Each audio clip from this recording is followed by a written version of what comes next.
ಗುರುಬ್ರಹ್ಮ ಗುರುರ್ವಿಷ್ಣು ಗುರುರ್ದೇವೋ ಮಹೇಶ್ವರ ಗುರುರೇವ ಪರಂ ಬ್ರಹ್ಮ ತಸ್ಮೈ ಶ್ರೀ ಗುರವೇ ನಮಃ. 15ನೇ ಅಧ್ಯಾಯ ಸುಂಟರಗಾಳಿ ಸನ್ಯಾಸಿ, ಮುಂದುವರಿದ ಭಾಗ. ಸ್ವಾಮೀಜಿಯ ಉಪನ್ಯಾಸಗಳನ್ನು ಕೇಳುತ್ತಾ ಶ್ರೋತೃಗಳು ಮಂತ್ರಮುಗ್ಧರಾಗಿ ಕುಳಿತುಕೊಳ್ಳುವಂತಹ ಸ್ಥಿತಿಯಲ್ಲಿರುವಾಗ ಅವರಿಗೆ ಕಷ್ಟವೆಲ್ಲಿಯದು? ಆದರೂ ಇಂತಹ ಸ್ಥಿತಿಯಲ್ಲಿ ತಾವು ಮೈಮರೆಯುವುದನ್ನು ಸ್ವಾಮೀಜಿ ಅವಿವೇಕವೆಂದು ಕರೆಯುತ್ತಿದ್ದಾರೆ. ಅತ್ಯುತ್ತಮ ವಾಗ್ಮಿಯಾಗಿ ಯಶಸ್ಸಿನ ಶಿಖರವನ್ನು ಮುಟ್ಟಿದ ಈ ಸಂತಸದ ಸಂದರ್ಭದಲ್ಲಿ ಅವರಿಗೆ ಜಿಗುಪ್ಸೆಯಾಗಿದೆಯಂತೆ. ಈ ವಿರೋಧಾಭಾಸವನ್ನು ಅವರೇ ಮತ್ತೊಂದು ಪತ್ರದಲ್ಲಿ ಹೇಲ್ ಸೋದರಿಯರಿಗೆ ವಿವರಿಸುತ್ತಾರೆ. ಇಲ್ಲಿಯವರೆಗೆ ಎಲ್ಲವೂ ಚೆನ್ನಾಗಿಯೇ ಇದೆ, ಆದರೆ ಅದೇಕೋ ಇಲ್ಲಿಗೆ ಬಂದಾಗಿನಿಂದ ನನ್ನೆದೆಯಲ್ಲಿ ಏನೋ ಒಂದು ಬಗೆಯ ವಿಷಾದ ಆವರಿಸಿದೆ. ಏಕೆಂದು ಗೊತ್ತಿಲ್ಲ. ಈ ಉಪನ್ಯಾಸವೇ ಮೊದಲಾದ ಹುಚ್ಚುತನಗಳಿಂದ ನನಗೆ ಸಾಕಾಗಿ ಹೋಗಿದೆ. ಈ 100 ಬಗೆಯ ಮನುಷ್ಯ ಪ್ರಾಣಿಗಳ ಒಡನಾಟ ನನ್ನ ಶಾಂತಿಯನ್ನು ಕದಡಿದೆ. ನನ್ನ ನಿಜವಾದ ಅಭಿರುಚಿ ಏನೆಂದು ಹೇಳುತ್ತೇನೆ? ನಾನು ಬರೆಯಲಾರೆ, ನಾನು ಮಾತನಾಡಲಾರೆ, ಆದರೆ ನಾನು ಆಳವಾಗಿ ಆಲೋಚಿಸಬಲ್ಲೆ ಮತ್ತು ನನ್ನಲ್ಲಿ ಕಾವೇರಿದಾಗ ಕಿಡಿಗಳನ್ನು ಕಾರುತ್ತಾ ಮಾತನಾಡಬಲ್ಲೆ. ಆದರೆ ನಾನು ಮಾತನಾಡುವುದೇನಿದ್ದರೂ ಆಯ್ದ ಕೆಲ ಮಂದಿಗೆ, ಕೆಲವೇ ಮಂದಿಗೆ ಮಾತ್ರ. ಅವರು ಬೇಕಾದರೆ ನನ್ನ ಸಂದೇಶವನ್ನು ತೆಗೆದುಕೊಂಡು ಹೋಗಿ ಪ್ರಸಾರ ಮಾಡಲಿ, ನಾನದನ್ನು ಮಾಡಲಾರೆ. ಇದು ಕೆಲಸವನ್ನು 4 ಜನ ಹಂಚಿಕೊಂಡಂತೆ ಅಷ್ಟೇ. ಆಲೋಚಿಸುವುದು ಮತ್ತು ತನ್ನ ಭಾವನೆಗಳನ್ನು ಪ್ರಸಾರ ಮಾಡುವುದು, ಈ 2 ಕಾರ್ಯಗಳಲ್ಲಿ ಒಬ್ಬನೇ ವ್ಯಕ್ತಿ ಎಂದೂ ಯಶಸ್ವಿಯಾಗಿಲ್ಲ. ಆಲೋಚನೆ ಮಾಡಬೇಕಾದರೆ, ಅದರಲ್ಲೂ ಆಧ್ಯಾತ್ಮಿಕ ವಿಚಾರಗಳ ಬಗ್ಗೆ ಆಲೋಚಿಸಬೇಕಾದರೆ ಅವನು ಸ್ವತಂತ್ರನಾಗಿರಬೇಕು. ನಿಜಕ್ಕೂ ನಾನು ಸುಂಟರಗಾಳಿ ಅಲ್ಲವೇ ಅಲ್ಲ, ಅದಕ್ಕಿಂತ ನಾನು ಸಂಪೂರ್ಣ ವಿಭಿನ್ನ. ನನಗೆ ಬೇಕಾದದ್ದು ಇಲ್ಲಿಲ್ಲ. ಅಲ್ಲದೆ ಇನ್ನು ನನ್ನಿಂದ ಈ ಸುಂಟರಗಾಳಿಯ ವಾತಾವರಣವನ್ನು ಸಹಿಸಿಕೊಳ್ಳಲು ಸಾಧ್ಯವೂ ಇಲ್ಲ. ಪರಿಪೂರ್ಣತೆಗೆ ದಾರಿ ಇದೆ. ಏನೆಂದರೆ ಪರಿಪೂರ್ಣರಾಗಲು ಶ್ರಮಿಸುವುದು ಹಾಗೂ ಕೆಲವು ಸ್ತ್ರೀ ಪುರುಷರನ್ನು ಪರಿಪೂರ್ಣರಾಗಿಸಲು ಶ್ರಮಿಸುವುದು. ಒಳಿತನ್ನು ಸಾಧಿಸುವ ವಿಷಯದಲ್ಲಿ ನನ್ನ ಆಲೋಚನೆ ಇದು. ಹಂದಿಗಳ ಮುಂದೆ ಮುತ್ತು ಚೆಲ್ಲಿ ಸಮಯ, ಆರೋಗ್ಯ, ಶಕ್ತಿಗಳನ್ನು ಹಾಳು ಮಾಡಿಕೊಳ್ಳುವುದಲ್ಲ, ಬದಲಿಗೆ ಪ್ರಚಂಡರಾದ ಕೆಲವೇ ವ್ಯಕ್ತಿಗಳನ್ನು ನಿರ್ಮಿಸುವುದು. ಹೀಗೆ ಬರೆಯುತ್ತಾರೆ. ಆದರೆ ಸ್ವಾಮೀಜಿಗೆ ಎಷ್ಟೇ ಆಯಾಸವಾಗಿರಲಿ, ಜುಗುಪ್ಸೆಯಾಗಿರಲಿ, ದೈವೇಚ್ಛೆ ಎಂಬುದು ಅವರಿಂದ ಬಲವಂತವಾಗಿ ಕೆಲಸ ಮಾಡಿಸಿಕೊಳ್ಳುತ್ತಿತ್ತು. ಶ್ರಮದ ವಿಭಜನೆಯಾಗಬೇಕು, ತಮ್ಮ ಕೆಲಸವನ್ನು 4 ಜನ ಹಂಚಿಕೊಳ್ಳುವಂತಾಗಬೇಕು ಎಂದು ಅವರು ಎಷ್ಟೇ ಹೇಳಿದರೂ ಅದೆಲ್ಲ ಅಷ್ಟು ಬೇಗ ಸಾಧ್ಯವಾಗುವಂತಿರಲಿಲ್ಲ. ಆದ್ದರಿಂದ ಸ್ವಾಮೀಜಿ ತಾವೇ ಭಾಷಣಗಳನ್ನು ಮಾಡಿ ತಮ್ಮ ಭಾವನೆಗಳನ್ನು ತಾವೇ ಪ್ರಸಾರ ಮಾಡಬೇಕಾಯಿತು. ಅಷ್ಟೇ ಅಲ್ಲ, ಅವರು ತಮ್ಮ ಕಾರ್ಯಕ್ಷೇತ್ರವನ್ನು ಮತ್ತಷ್ಟು ವಿಸ್ತರಿಸಬೇಕಾಯಿತು. ತಾವು ಇನ್ನು ಮುಂದೆ ಕೆಲವು ಆಯ್ದ ವ್ಯಕ್ತಿಗಳಿಗೆ ಮಾತ್ರ ಬೋಧನೆ ಮಾಡಬೇಕೆಂಬ ಬಯಕೆ ಅವರಲ್ಲಿ ಮೂಡಿತ್ತಾದರೂ ಅದು ಕೈಗೂಡಿದ್ದು ಕೆಲ ಕಾಲದ ಅನಂತರವೇ. ಎಂದರೆ ಅವರು ತಮ್ಮ ಸಂದೇಶಗಳನ್ನು ವ್ಯಾಪಕವಾಗಿ ಪ್ರಸಾರ ಮಾಡಿ ತಮ್ಮ ಕಾರ್ಯೋದ್ದೇಶದ ಮೊದಲ ಹಂತವನ್ನು ಮುಗಿಸಿದ ಬಳಿಕವೇ. ಆಗಿಂದಾಗ್ಗೆ ಸ್ವಾಮೀಜಿ ತಮ್ಮ ಮನಸ್ಸಿನ ಒಲವನ್ನು ವ್ಯಕ್ತಪಡಿಸಬಹುದು, ಇಲ್ಲವೇ ಯಾವುದಾದರೂ ತಮ್ಮ ನಿರೀಕ್ಷೆಗೆ ವಿರುದ್ಧವಾಗಿ ನಡೆದದ್ದರ ಬಗ್ಗೆ ಅಸಹನೆ ತಾಳಬಹುದು. ಆದರೆ ಅವರು ಯಾವಾಗಲೂ ಭಗವದಿಚ್ಛೆಗೆ ಮಣಿಯುತ್ತಿದ್ದರು. ತಮ್ಮ ಉದ್ದೇಶಿತ ಯೋಜನೆಯು ಭಗವದಿಚ್ಛೆಗೆ ಅನುಗುಣವಾಗಿಲ್ಲವೆಂದು ಅವರಿಗೆ ಗೊತ್ತಾದರೆ ತಕ್ಷಣ ಅದನ್ನು ಕೈಬಿಡಲು ಸಿದ್ಧರಾಗಿರುತ್ತಿದ್ದರು. ಈ ಸಂಗತಿಯನ್ನು ಅವರು ತಮ್ಮ ಪತ್ರಗಳಲ್ಲಿ ವ್ಯಕ್ತಪಡಿಸಿದ್ದುಂಟು. ಸರ್ವಧರ್ಮ ಸಮ್ಮೇಳನಾನಂತರದ ದಿನಗಳ ಸ್ವಾಮೀಜಿಯ ಜೀವನವನ್ನು ಅಧ್ಯಯನ ಮಾಡಿದಾಗ, ಅದರಲ್ಲೂ ಡೆಟ್ರಾಯ್ಟ್ನ ಕಾಳಗದ ಬಳಿಕ ಅವರ ವ್ಯಕ್ತಿತ್ವದಲ್ಲಿ ಪೌರುಷ ಹಾಗೂ ಶರಣಾಗತಿ ಭಾವಗಳು ಸಮರಸವಾಗಿ ವ್ಯಕ್ತವಾದದ್ದನ್ನು ಕಾಣಬಹುದಾಗಿದೆ. ಸ್ವಾಮೀಜಿಯ ಧೀರತೆಯನ್ನು ಕಂಡು ಅಲ್ಲಿನ ಜನ ಅವರನ್ನು ಯೋಧಯೋಗಿ, ಮಿಲಿಟೆಂಟ್ ಮಿಸ್ಟಿಕ್ ಎಂದು ಕರೆದರು. ಅವರು ಯೋಧನಾಗಿ ಕಾಣುವುದೇನೋ ನಿಜವೇ, ಆದರೆ ಅವರು ಹಾಗೆ ಕಾಣುವುದು ಅವರ ಬಾಹ್ಯ ವ್ಯಕ್ತಿತ್ವವನ್ನು ಮಾತ್ರ ನೋಡುವವರಿಗೆ. ಆದ್ದರಿಂದ ಅವರ ಪೌರುಷಪೂರ್ಣ ಯೋಧ ವ್ಯಕ್ತಿತ್ವಕ್ಕಿಂತಲೂ ಒಳಹೊಕ್ಕು ನೋಡಲು ಸಾಧ್ಯವಾಗದಿದ್ದವರಿಗೆ ಅವರ ಶರಣಾಗತಿ ಭಾವವು ಕಾಣಲೇ ಇಲ್ಲ. ಅವರು ತಮ್ಮೆಲ್ಲ ಕಾರ್ಯಕಲಾಪಗಳಲ್ಲೂ ಭಗವಂತನ ಇಚ್ಛೆಗೆ ಮಣಿದು ಅವನ ನೇರ ಮಾರ್ಗದರ್ಶನವನ್ನು ಪಡೆಯುತ್ತಿದ್ದರೆಂಬುದು ತಿಳಿಯಲೇ ಇಲ್ಲ. ಅವರು ತಮ್ಮ ಸೋದರ ಸನ್ಯಾಸಿಗಳಾದ ಸ್ವಾಮಿ ರಾಮಕೃಷ್ಣಾನಂದರಿಗೆ ಬರೆದ ಒಂದು ಪತ್ರದಲ್ಲಿ ಅವರ ಈ ಭಾವವು ಎದ್ದು ಕಾಣುತ್ತದೆ. ಸ್ವಾಮೀಜಿ ಬರೆಯುತ್ತಾರೆ, ಭಗವಂತನ ಇಚ್ಛೆಯಿಂದ ಹೆಸರು ಕೀರ್ತಿಗಳ ಮೋಹವು ನನ್ನ ಹೃದಯವನ್ನಿನ್ನೂ ಹೊಕ್ಕಿಲ್ಲ ಮತ್ತು ಹೋಗುವುದೂ ಇಲ್ಲವೆಂದು ಹೇಳುವ ಧೈರ್ಯ ಮಾಡುತ್ತೇನೆ. ನಾನು ಯಂತ್ರ, ಅವನು ಚಾಲಕ. ಈ ಯಂತ್ರದ ಮೂಲಕ ಭಗವಂತ ಈ ದೂರದ ನಾಡಿನಲ್ಲಿ ಸಾವಿರಾರು ಜನರ ಹೃದಯದಲ್ಲಿ ಧಾರ್ಮಿಕ ಪ್ರಜ್ಞೆಯನ್ನು ಜಾಗೃತಗೊಳಿಸುತ್ತಿದ್ದಾನೆ. ಸಾವಿರಾರು ಸ್ತ್ರೀ ಪುರುಷರು ನನ್ನನ್ನು ಪ್ರೀತಿಸುತ್ತಾರೆ, ಗೌರವಿಸುತ್ತಾರೆ. ಮೂಕಂ ಕರೋತಿ ವಾಚಾಲಂ ಪಂಗುಂ ಲಂಘಯತೆ ಗಿರಿಂ. ಭಗವಂತನ ಕೃಪೆಯನ್ನು ಕಂಡು ನಾನು ವಿಸ್ಮಯಮುಖನಾಗಿದ್ದೇನೆ. ನಾನು ಹೋಗುವ ಊರುಗಳಲ್ಲೆಲ್ಲ ಒಂದು ಕೋಲಾಹಲವೇ ಏರ್ಪಡುತ್ತದೆ. ಅವರು ನನಗೆ ಸುಂಟರಗಾಳಿ ಹಿಂದೂ ಎಂದು ಹೆಸರು ಕೊಟ್ಟಿದ್ದಾರೆ. ನೆನಪಿಡು, ಇವೆಲ್ಲ ಭಗವಂತನ ಇಚ್ಛೆ. ನಾನು ಆಕಾರವಿಲ್ಲದ ಒಂದು ದನಿ ಮಾತ್ರ. ನಾನು ಇಲ್ಲಿಂದ ಇಂಗ್ಲೆಂಡಿಗೆ ಹೋಗುವೆನೋ ಅಥವಾ ಮತ್ತಾವ ಸ್ಥಳಕ್ಕೆ ಹೋಗುವೆನೋ ಭಗವಂತನಿಗೆ ಗೊತ್ತು. ಅವನೇ ಎಲ್ಲಕ್ಕೂ ವ್ಯವಸ್ಥೆ ಮಾಡುತ್ತಾನೆ ಎಂದು ಬರೆದರು. ಸ್ವಾಮೀಜಿಗೆ ಭಗವಂತನ ಆದೇಶ ದೊರಕುತ್ತಿದ್ದ ಬಗೆ ಹೇಗೆಂಬುದು ಮಾತ್ರ ಯಾರಿಗೂ ತಿಳಿಯುವಂತಿರಲಿಲ್ಲ. ಆದರೆ ಒಂದು ನಿರ್ದಿಷ್ಟ ಸಂದರ್ಭದಲ್ಲಿ ಅದು ಅವರಿಗೆ ದೊರಕಿತೇ ಇಲ್ಲವೇ ಎಂಬುದನ್ನು ತಿಳಿಸುವ ಅಪೂರ್ವ ಪತ್ರವೊಂದು ಇಲ್ಲಿದೆ. ಶ್ರೀಮತಿ ಬೆಲ್ ಹೇಲಳಿಗೆ 1894 ಜುಲೈನಲ್ಲಿ ಅವರು ಹೀಗೆ ಬರೆದರು: ಹೆಚ್ಚಿನ ಭಾಗ ಸದ್ಯದಲ್ಲೇ ನಾನು ಇಂಗ್ಲೆಂಡಿಗೆ ಹೋಗುವುದು ಖಂಡಿತ. ಆದರೆ ಒಂದು ಗುಟ್ಟಿನ ವಿಷಯ, ನಾನು ಒಂದು ಬಗೆಯ ಅತೀಂದ್ರಿಯವಾದಿ, ಮಿಸ್ಟಿಕ್. ಆದ್ದರಿಂದ ನಾನು ಆದೇಶವಿಲ್ಲದೆ ಮುಂದುವರಿಯಲಾರೆ. ಆ ಆದೇಶವಿನ್ನೂ ದೊರೆತಿಲ್ಲ. ಹೀಗೆ ಸ್ವಾಮೀಜಿ ಭಗವದಿಚ್ಛೆಯ ಅಲೆಯಲ್ಲಿ ತೇಲಿ ಸಾಗುತ್ತಾ ಅವಿರತವಾಗಿ ತಮ್ಮ ಕಾರ್ಯವನ್ನು ಮುಂದುವರಿಸಿದರು. ಮುಖ್ಯವಾಗಿ ಅಮೆರಿಕದ ಪೂರ್ವದ ರಾಜ್ಯಗಳಲ್ಲಿ ಸ್ವತಂತ್ರವಾಗಿ ಸಂಚರಿಸುತ್ತಾ ಉಪನ್ಯಾಸಗಳನ್ನು ಮುಂದುವರಿಸಿದರು. ಆಗಾಗ ಅವರು ಕೆಲ ದಿನಗಳ ಮಟ್ಟಿಗೆ ಶಿಕಾಗೋಗೆ ಹಿಂದಿರುಗುತ್ತಿದ್ದರು. ಸಾರ್ವಜನಿಕ ಉಪನ್ಯಾಸಗಳನ್ನು ನೀಡುವಂತೆ ತಮಗೆ ಬರುತ್ತಿದ್ದ ಆಹ್ವಾನಗಳೊಂದಿಗೆ ಇತರ ಸಂಘ ಸಂಸ್ಥೆಗಳ ಆಶ್ರಯದಲ್ಲಿ ಅನೌಪಚಾರಿಕ ಉಪನ್ಯಾಸಗಳ ಆಹ್ವಾನಗಳನ್ನು ಅವರು ಅಷ್ಟೇ ವಿಶ್ವಾಸದಿಂದ ಸ್ವೀಕರಿಸುತ್ತಿದ್ದರು.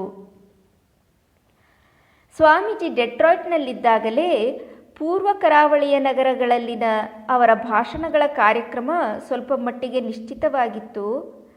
ಅವರೀಗ ಸ್ವತಂತ್ರವಾಗಿ ಭಾಷಣ ಪ್ರವಾಸವನ್ನು ಕೈಗೊಂಡದ್ದರಿಂದ ವಿಶ್ವಾಸಿಗಳ ಸಹಕಾರದ ಅಗತ್ಯ ಮೊದಲಿಗಿಂತ ಹೆಚ್ಚಾಗಿತ್ತು.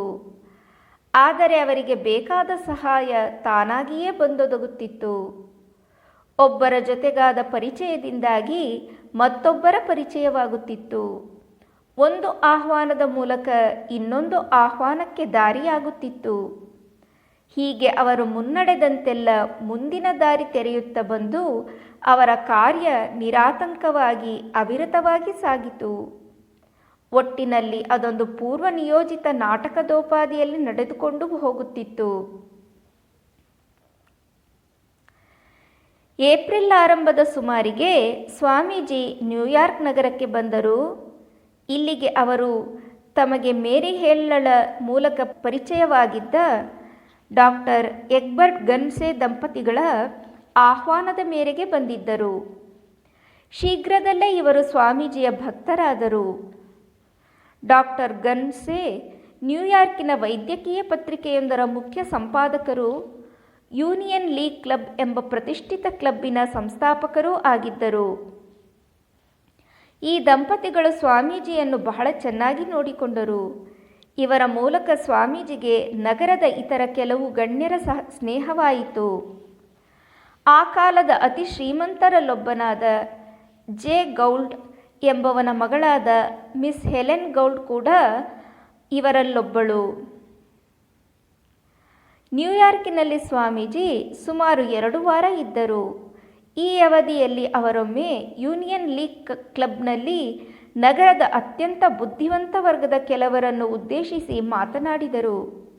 ಇಂತಹ ಅನೌಪಚಾರಿಕ ಸಭೆಗಳಲ್ಲಿನ ಭಾಷಣಗಳು ಅತ್ಯಂತ ಮಹತ್ವದ್ದಾಗಿದ್ದು, ಎಷ್ಟೋ ಸಲ ಸಾರ್ವಜನಿಕ ಭಾಷಣಗಳಿಗಿಂತಲೂ ಹೆಚ್ಚು ಉಪಯುಕ್ತವೂ ಪ್ರಭಾವಶಾಲಿಯೂ ಆಗಿ ಪರಿಣಮಿಸುತ್ತಿದ್ದವು. ಏಪ್ರಿಲ್ 17ರಂದು ಮಸ್ಸಾಚುಸೆಟ್ಸ್ನ ಲಿನ್ ಎಂಬಲ್ಲಿ ಸ್ವಾಮೀಜಿಯ ಭಾಷಣದ ಕಾರ್ಯಕ್ರಮ ನಿಶ್ಚಯವಾಗಿತ್ತು. ಆದರೆ ಈ ಮಧ್ಯೆ ಏಪ್ರಿಲ್ 14ರಂದು ಅದೇ ರಾಜ್ಯದ ನಾರ್ಥಾಂಪ್ಟನ್ನಲ್ಲೂ ಭಾಷಣ ನೀಡಲು ಆಹ್ವಾನ ಬಂದದ್ದರಿಂದ ಅವರು ನ್ಯೂಯಾರ್ಕಿನಿಂದ ಮೊದಲು ಅಲ್ಲಿಗೆ ಹೊರಟರು. ಇಲ್ಲಿ ಅವರು 2 ಉಪನ್ಯಾಸಗಳನ್ನು ನೀಡಬೇಕಾಗಿದ್ದು, ಇಲ್ಲಿನ ಪ್ರಸಿದ್ಧ ಸ್ಮಿತ್ ಕಾಲೇಜಿನಲ್ಲಿ ಅವರ 2ನೆಯ ಉಪನ್ಯಾಸ ಏರ್ಪಾಡಾಗಿತ್ತು. ಈ ಸಾರ್ವಜನಿಕ ಉಪನ್ಯಾಸದ ಬಳಿಕ ಸ್ವಾಮೀಜಿ ಇಳಿದುಕೊಂಡಿದ್ದ ವಸತಿ ಗೃಹಕ್ಕೆ ನಗರದ ಅನೇಕ ಗಣ್ಯ ವ್ಯಕ್ತಿಗಳು ಬಂದು ಅವರೊಂದಿಗೆ ಸಂಭಾಷಿಸಿದರು. ಈ ಸಂದರ್ಭದಲ್ಲಿ ಹಾಜರಿದ್ದ ಮಾರ್ಥಾ ಬ್ರೌನ್ ಫಿಂಕೆ ಎಂಬ ವಿದ್ಯಾರ್ಥಿನಿ ತನ್ನ ಸ್ಮೃತಿಲೇಖನದಲ್ಲಿ ಈ ದೃಶ್ಯವನ್ನು ಹೀಗೆ ಬಣ್ಣಿಸುತ್ತಾಳೆ.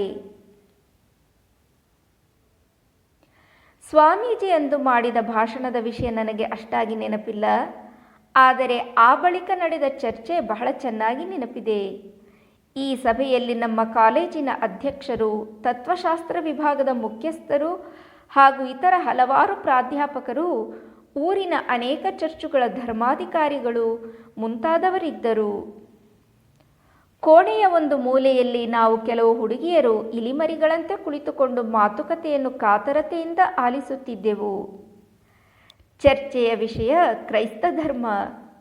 ಕ್ರೈಸ್ತ ಧರ್ಮಾಧಿಕಾರಿಗಳೆಲ್ಲ ಸೇರಿಕೊಂಡು ಕ್ರೈಸ್ತ ಧರ್ಮ ಒಂದೇ ನಿಜವಾದ ಧರ್ಮ ಎಂಬ ವಾದವನ್ನು ಹೂಡಿದ್ದರು. ಕಪ್ಪು ಕೋಟುಗಳನ್ನು ಧರಿಸಿದ್ದ ಗಂಭೀರ ಮುಖಮುದ್ರೆಯ ಹಲವಾರು ಪಂಡಿತರು ಸ್ವಾಮೀಜಿಗೆ ಸವಾಲು ಹಾಕುವಂತೆ ಕುಳಿತಿದ್ದರು. ಈ ನಮ್ಮ ಧರ್ಮಾಧಿಕಾರಿಗಳಿಗೆ ಖಂಡಿತವಾಗಿಯೂ ಹೆಚ್ಚಿನ ಸೌಲಭ್ಯವಿತ್ತು. ಇವರಿಗಾದರೆ ನಮ್ಮ ಬೈಬಲಿನ ವಿಷಯ, ಇತರ ಪಾಶ್ಚಾತ್ಯ ತತ್ವಶಾಸ್ತ್ರಗಳ ವಿಷಯ ಹಾಗೂ ಹಲವಾರು ಕವಿಗಳ ಮತ್ತು ಭಾಷಾಕಾರರ ಕೃತಿಗಳ ವಿಷಯವೆಲ್ಲ ಚೆನ್ನಾಗಿ ಗೊತ್ತಿತ್ತು. ಆದರೆ ಅಷ್ಟು ದೂರದ ನಾಡಿನಿಂದ ಬಂದ ಈ ಯುವ ಸನ್ಯಾಸಿ, ಅವರು ತಮ್ಮ ಶಾಸ್ತ್ರಗಳಲ್ಲಿ ಎಷ್ಟೇ ಪರಿಣಿತರಿರಬಹುದು, ಇಲ್ಲಿನ ಈ ಪಂಡಿತರೊಂದಿಗೆ ವಾದ ಮಾಡಿ ಗೆಲ್ಲಲು ಹೇಗೆ ಸಾಧ್ಯ? ಆದರೆ ಫಲಿತಾಂಶ ಮಾತ್ರ ಅತ್ಯಾಶ್ಚರ್ಯಕರವಾಗಿತ್ತು. ಪಾದ್ರಿಗಳು ತಮ್ಮ ವಾದದ ಸಮರ್ಥನೆಗಾಗಿ ಬಳಸಿಕೊಂಡ ಬೈಬಲಿನ ಮಾತುಗಳಿಗೆ ಪ್ರತಿಯಾಗಿ ಸ್ವಾಮೀಜಿ ಅದೇ ಬೈಬಲಿನ ತದ್ವಿರುದ್ಧಾರ್ಥದ ಸಾಲುಗಳನ್ನು ಉದ್ಧರಿಸಿದರು. ಅಲ್ಲದೆ ತಮ್ಮ ವಾದಕ್ಕೆ ಬೆಂಬಲವಾಗಿ ಅವರು ಧಾರ್ಮಿಕ ವಿಷಯಗಳ ಬಗ್ಗೆ ಬರೆದಿರುವ ಆಂಗ್ಲ ತತ್ವಶಾಸ್ತ್ರಜ್ಞರನ್ನು, ಕವಿಗಳನ್ನೂ ಉದ್ಧರಿಸಿದರು. ಆಂಗ್ಲ ಕವಿಗಳ ಕೃತಿಗಳೆಲ್ಲವನ್ನೂ ಅವರು ಆಮೂಲಾಗ್ರವಾಗಿ ತಿಳಿದಂತಿತ್ತು. ಆದರೆ ನನ್ನ ಬೆಂಬಲವರು ನಮ್ಮವರ ಪರವಾಗಿ ಇರಲಿಲ್ಲವೇಕೆ? ಸ್ವಾಮೀಜಿಯ ಅತ್ಯಂತ ಉದಾರ ಧಾರ್ಮಿಕ ವಿಚಾರಗಳನ್ನು ಕೇಳಿ ನನಗೆ ಒಂದು ಬಗೆಯ ಸ್ವಚ್ಛಂದ ವಾತಾವರಣದಲ್ಲಿ ವಿಹರಿಸಿದಂತಾಯಿತಲ್ಲ. ನನ್ನ ಸುಪ್ತ ಭಾವನೆಗಳೇ ಅವರ ಮಾತುಗಳಲ್ಲಿ ಪ್ರತಿಧ್ವನಿತವಾದದ್ದರಿಂದ ಇರಬಹುದೇ? ಅಥವಾ ಅವರ ಐಂದ್ರಜಾಲಿಕ ವ್ಯಕ್ತಿತ್ವದ ಪ್ರಭಾವವಿರಬಹುದೇ? ನನಗೆ ಗೊತ್ತಿಲ್ಲ. ಆದರೆ ಅವರಿಗೆ ಸಂದ ವಿಜಯವು ನನ್ನದೂ ಹೌದೆಂದು ನನಗನಿಸಿತು. ಅಲ್ಲದೆ ಅಂದಿನ ಆ ವಿಜಯದ ಆನಂದವು ಇಂದಿಗೂ ನನ್ನೆದೆಯಲ್ಲಿ ಹಸಿರಾಗಿದೆ. ಹೀಗೆ ಬರೆಯುತ್ತಾಳೆ. ಏಪ್ರಿಲ್ 14ರ ಸಂಜೆ ಸ್ವಾಮೀಜಿ ನಾರ್ಥಾಂಪ್ಟನ್ ಪುರಭವನದಲ್ಲಿ ಮಾತನಾಡಿದರು. ಅಂದಿನ ಭಾಷಣದಲ್ಲಿ ಅವರು ಜಗತ್ತಿನ ವಿವಿಧ ಜನಾಂಗಗಳು ಮೈಬಣ್ಣದಲ್ಲಿ, ಧರ್ಮ, ಸಂಸ್ಕೃತಿ, ಭಾಷೆಗಳಲ್ಲಿ ಸ್ವಲ್ಪ ಸ್ವಲ್ಪ ವಿಭಿನ್ನವಾಗಿರಬಹುದಾದರೂ ವಾಸ್ತವಿಕವಾಗಿ ಅವೆಲ್ಲವೂ ಪರಸ್ಪರ ಹತ್ತಿರದ ಬಂಧುಗಳೇ ಎಂಬುದನ್ನು ಸಾಬೀತು ಮಾಡಿದರು. ಬಳಿಕ ಅವರು ಹಿಂದೂಗಳ ಹಾಗೂ ಐರೋಪ್ಯರ ಸಂಪ್ರದಾಯಗಳನ್ನು ಹೋಲಿಸಿ ಮಾತನಾಡಿದರು. ಅನಂತರ ಅವರು ಅತಿವಿಲಾಸದ ಬೆನ್ನಟ್ಟಿರುವ ಪಾಶ್ಚಾತ್ಯರ ರಾಷ್ಟ್ರೀಯ ದುರ್ಗುಣವನ್ನು ಪ್ರಸ್ತಾಪಿಸಿ ಆ ಬಗ್ಗೆ ಪಾಶ್ಚಾತ್ಯರಿಗೆ ಛೀಮಾರಿ ಹಾಕಿದರು.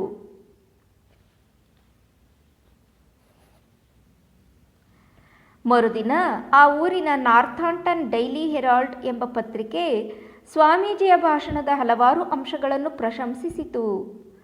ಮುಖ್ಯವಾಗಿ ಯುರೋಪ್ ಹಾಗೂ ಅಮೆರಿಕದ ಶ್ರೀಮಂತ ವರ್ಗಗಳ ಡಾಲರ್ ಜಾತಿಯ ವಿನಾಶಕಾರಿ ಬುದ್ಧಿಯ ಬಗ್ಗೆ ಸ್ವಾಮೀಜಿಯ ಟೀಕೆ ತುಂಬ ಸಮರ್ಪಕವಾಗಿದೆ ಎಂದು ಆ ಪತ್ರಿಕೆ ಹೇಳಿತು. ಅದೇ ಪತ್ರಿಕೆಯ ಸಂಪಾದಕೀಯ ಒಂದು ಭಾಗ ಹೀಗಿತ್ತು: ಸಾವಿರಾರು ವರ್ಷಗಳ ಇತಿಹಾಸವಿರುವ ಹಿಂದೂ ಜನಾಂಗದ ಬೌದ್ಧಿಕ, ನೈತಿಕ ಹಾಗೂ ಆಧ್ಯಾತ್ಮಿಕ ಸಂಸ್ಕೃತಿಯ ಫಲವಾದ ಪ್ರಖರ ಜ್ಯೋತಿಯನ್ನು ಕಾಣಲು ಇಚ್ಛಿಸುವ ಬುದ್ಧಿವಂತನೂ ಸಮದೃಷ್ಟಿಯವನೂ ಆದ ಯಾವ ಅಮೆರಿಕನ್ನನೂ ವಿವೇಕಾನಂದರನ್ನು ನೋಡುವ ಹಾಗೂ ಅವರ ಮಾತುಗಳನ್ನು ಕೇಳುವ ಅವಕಾಶವನ್ನು ಕಳೆದುಕೊಳ್ಳಲಾಗದು. ಅವರದ್ದಕ್ಕೆ ಹೋಲಿಸಿದರೆ ನಮ್ಮ ಇತಿಹಾಸವು ತೀರ ಇತ್ತೀಚಿನದು ಎಂಬುದನ್ನು ನಾವು ನೆನಪಿಟ್ಟುಕೊಳ್ಳಬೇಕು ಎಂದು ಬರೆಯಿತು. ನಾರ್ಥಾಂಪ್ಟನ್ನಿಂದ ಸ್ವಾಮೀಜಿ ಲಿನ್ ಎಂಬ ಕೈಗಾರಿಕಾ ಪಟ್ಟಣಕ್ಕೆ ಬಂದರು. ಇಲ್ಲಿ ಅವರು ಶ್ರೀಮತಿ ಫ್ರಾನ್ಸಿಸ್ ಬ್ರಿಡ್ ಎಂಬವಳ ಅತಿಥಿಯಾಗಿದ್ದರು. ಈಕೆ ಈ ಊರಿನ ನಾರ್ತ್ ಶೋರ್ ಕ್ಲಬ್ ಎಂಬುದರ ಅಧ್ಯಕ್ಷಿಣಿಯಾಗಿದ್ದಳು. ಈ ಕ್ಲಬ್ನ ಸದಸ್ಯರಿಗಾಗಿ ಸ್ವಾಮೀಜಿ ಭಾರತೀಯ ಸಂಪ್ರದಾಯಗಳು ಹಾಗೂ ರೀತಿನೀತಿಗಳು ಎಂಬ ವಿಷಯವಾಗಿ ಮಾತನಾಡಿದರು. ಎಂದಿನಂತೆ ಅವರು ಭಾರತದ ಬಗ್ಗೆ ವಿಚಿತ್ರವಾದ ಪ್ರಶ್ನೆಗಳ ಸುರಿಮಳೆಯನ್ನೇ ಎದುರಿಸಬೇಕಾಯಿತು. ಭಾರತದಲ್ಲಿ ತಾಯಂದಿರೇ ತಮ್ಮ ನವಜಾತ ಶಿಶುಗಳನ್ನು ಮೊಸಳೆಯ ಬಾಯಿಗೆ ಕೊಡುತ್ತಾರಂತೆ, ನಿಜವೇ? ಜಗನ್ನಾಥನ ರಥದ ಅಡಿಗೆ ಬಿದ್ದು ನೂರಾರು ಜನ ಸಾಯುತ್ತಾರಂತಲ್ಲ ಸ್ವಾಮೀಜಿ? ಇಂತಹ ಪ್ರಶ್ನೆಗಳಿಗೆ ಸ್ವಾಮೀಜಿ ಕೆಲವೊಮ್ಮೆ ಹಾಸ್ಯವಾಗಿ ಮತ್ತೆ ಕೆಲವೊಮ್ಮೆ ವ್ಯಂಗ್ಯವಾಗಿ ಉತ್ತರಿಸುತ್ತಿದ್ದರು. ಭಾರತದಲ್ಲಿ ವಿಧವೆಯನ್ನು ಜೀವಸಹಿತ ಸುಡುತ್ತಾರಂತೆ, ನಿಜವೇ ಎಂಬ ಪ್ರಶ್ನೆಗೆ ಉತ್ತರವಾಗಿ ಅವರು ಸತಿ ಪದ್ಧತಿಯ ಆರಂಭ ಹಾಗೂ ಬೆಳವಣಿಗೆಯ ಬಗ್ಗೆ ತಿಳಿಸುತ್ತಿದ್ದರು. ಆದರೆ ಕೆಲವೊಮ್ಮೆ ನಾವು ಎಂದೂ ಮಾಟಗಾತಿಯರನ್ನು ಸುಡಲಿಲ್ಲ ಎಂದು ತೀಕ್ಷ್ಣವಾಗಿ ಪ್ರತಿಕ್ರಿಯಿಸುತ್ತಿದ್ದರು. ಮಾಟಗಾತಿಯರನ್ನು ಅಥವಾ ಹಾಗೆಂದು ಆಪಾದಿಸಲ್ಪಟ್ಟವರನ್ನು ಜೀವಸಹಿತವಾಗಿ ಸುಡುವುದು ಕ್ರೈಸ್ತರ ಹಳೆಯ ಸಂಪ್ರದಾಯ. ಹೀಗೆ ಸ್ವಾಮೀಜಿ ಸಭಿಕರಿಗೆ ಅವರ ಪ್ರಶ್ನೆಯ ಹಿಂದೆ ಅಡಕವಾಗಿದ್ದ ಮೌಢ್ಯವನ್ನು ಎತ್ತಿ ತೋರಿಸುತ್ತಿದ್ದರು. ಲಿನ್ನನಿಂದ ಕೇವಲ 10 ಮೈಲಿ ದೂರದ ಬಾಸ್ಟನ್ ನಗರಕ್ಕೆ ಸ್ವಾಮೀಜಿ ಮತ್ತೆ ಭೇಟಿ ನೀಡಿದರು. ತಮ್ಮ ಆತ್ಮೀಯ ಗೌರವಾನ್ವಿತ ಸ್ನೇಹಿತರಾದ ಪ್ರೊಫೆಸರ್ ಜಾನ್ ಹೆನ್ರಿ ರೈಟರನ್ನು ಕಂಡು ಮನಸಾರೆ ಮಾತನಾಡಿದರು. ಅಲ್ಲದೆ ಇನ್ನೂ ಅನೇಕ ಹೊಸ ಸ್ನೇಹಿತರನ್ನು ಸಂಪಾದಿಸಿಕೊಂಡರು. ಬಾಸ್ಟನ್ನಿನ ಸಮಾಜ ಹಾಗೂ ಪತ್ರಿಕೆಗಳು ಅವರನ್ನು ಆದರದಿಂದ ಸ್ವಾಗತಿಸಿದವು. ಇಲ್ಲಿಯೂ ಅನೇಕ ಭಾಷಣಗಳನ್ನು ನೀಡುವಂತೆ ಅವರಿಗೆ ಆಹ್ವಾನಗಳು ಬರುತ್ತಿದ್ದವು. ಆದರೆ ಈ ಭಾಷಣ ಕೊಡುವ ಕೆಲಸದ ಬಗ್ಗೆ ಮತ್ತೆ ಅವರಿಗೆ ಜಿಗುಪ್ಸೆ ಉಂಟಾಯಿತು.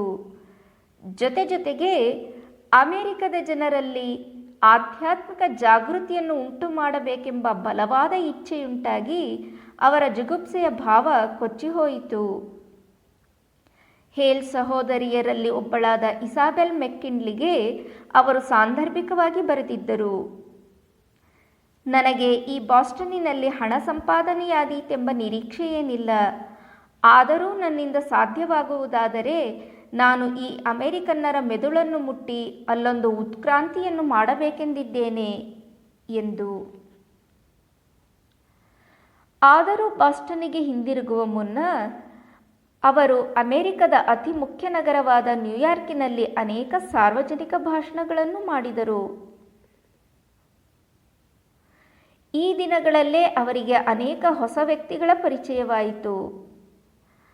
ಮುಂದೆ ನ್ಯೂಯಾರ್ಕ್ ನಗರದಲ್ಲಿ ವೇದಾಂತ ಸೊಸೈಟಿಯನ್ನು ಸ್ಥಾಪಿಸುವಲ್ಲಿ ನೆರವಾದ ಮಿಸ್ ಮೇರಿ ಫಿಲಿಪ್ಸ್, ಶ್ರೀಮತಿ ಆರ್ಥರ್ ಸ್ಮಿತ್, ಪ್ರಸಿದ್ಧ ಸಂಗೀತಗಾರ್ತಿ ಮಿಸ್ ಎಮ್ಮಾ ಥರ್ಸ್ಬಿ ಮೊದಲಾದವರು ಈ ಸಂದರ್ಭದಲ್ಲೇ ಅವರ ಸಂಪರ್ಕಕ್ಕೆ ಬಂದರು. ಮೇ 7ರಂದು ಬಾಸ್ಟನ್ನಿಗೆ ಮರಳಿದ ಸ್ವಾಮೀಜಿ ಜಗತ್ಪ್ರಸಿದ್ಧ ಹಾರ್ವರ್ಡ್ ವಿಶ್ವವಿದ್ಯಾನಿಲಯದ ಆಶ್ರಯದಲ್ಲಿ ಮಾತನಾಡಿದರು. ಅವರು ಭಾರತದಲ್ಲಿನ ತಮ್ಮ ಉದ್ದೇಶಿತ ಕಾರ್ಯಕ್ಕಾಗಿ ಬೆವರಳಿಸಿ ದುಡಿಯುತ್ತಿದ್ದರಾದರೂ ತಮ್ಮಲ್ಲಿಗೆ ದೇಹಿ ಎಂದು ಬಂದವರಿಗೆ ನೆರವಾಗದಿರುತ್ತಿರಲಿಲ್ಲ. ಹೀಗೆ ನೆರವನ್ನು ಬೇಡಿ ಅಲ್ಲಿನ ನರ್ಸರಿ ಶಾಲೆಯ ಮೇಲ್ವಿಚಾರಕರು ಅವರಲ್ಲಿಗೆ ಬಂದಾಗ ಸ್ವಾಮೀಜಿ ಅದಕ್ಕೊಪ್ಪಿ 2 ಸಹಾಯಾರ್ಥ ಉಪನ್ಯಾಸಗಳನ್ನು ನೀಡಿದರು. ಹೀಗೆ ಅವರು ತಮ್ಮ ಕಾರ್ಯೋದ್ದೇಶದ ಸಾಧನೆಗಾಗಿ 1893ರ ಸೆಪ್ಟೆಂಬರ್ನಿಂದ ಮರುವರ್ಷದ ಮೇ ತಿಂಗಳವರೆಗೆ ಅವಿರತವಾಗಿ ದುಡಿದರು. ಮೇ ತಿಂಗಳೊಂದಿಗೆ ಅಮೆರಿಕದಲ್ಲಿ ಸೆಕೆಗಾಲ ಪ್ರಾರಂಭ. ಉರಿಯುವ ಧಗೆಯನ್ನು ತಾಳಲಾರದೆ ನಗರವಾಸಿಗಳಲ್ಲಿ ಬಹುತೇಕ ಜನ ಹಳ್ಳಿಗಳ ತೋಟದ ಮನೆಗಳಿಗೆ ಇಲ್ಲವೇ ಸಮುದ್ರ ತೀರಕ್ಕೆ ಹೊರಟು ಬಿಡುತ್ತಾರೆ. ಉಪನ್ಯಾಸವೇ ಮೊದಲಾದ ಕಾರ್ಯಕ್ರಮಗಳಿಗೂ ಆಗ ಬಿಡುವು. ಆದ್ದರಿಂದ ಸ್ವಾಮೀಜಿ ತಮ್ಮ ಭಾಷಣ ಪ್ರವಾಸವನ್ನು ತತ್ಕಾಲಕ್ಕೆ ನಿಲ್ಲಿಸಬೇಕಾಯಿತು. ಅವರು ಶಿಕಾಗೋಗೆ ಹೋಗಿ ತಮ್ಮ ನೆಚ್ಚಿನ ಹೇಲ್ ಕುಟುಂಬದ ಮನೆಯಲ್ಲಿ ಜೂನ್ 28ರವರೆಗೆ ಉಳಿದುಕೊಂಡರು. ಓಂ ಪ್ರಿಯತಾಂ ಪುಂಡರೀಕಾಕ್ಷಃ ಸರ್ವಯಜ್ಞೇಶ್ವರೋ ಹರಿಃ ತಸ್ಮಿನ್ ತುಷ್ಟೇ ಜಗತ್ತುಷ್ಟಂ ಪ್ರೀಣಿತೆ ಪ್ರೀಣಿತಂ ಜಗತ್. ಹರಿ ಓಂ ತತ್ಸತ್. ಶ್ರೀರಾಮಕೃಷ್ಣಾರ್ಪಣಮಸ್ತು.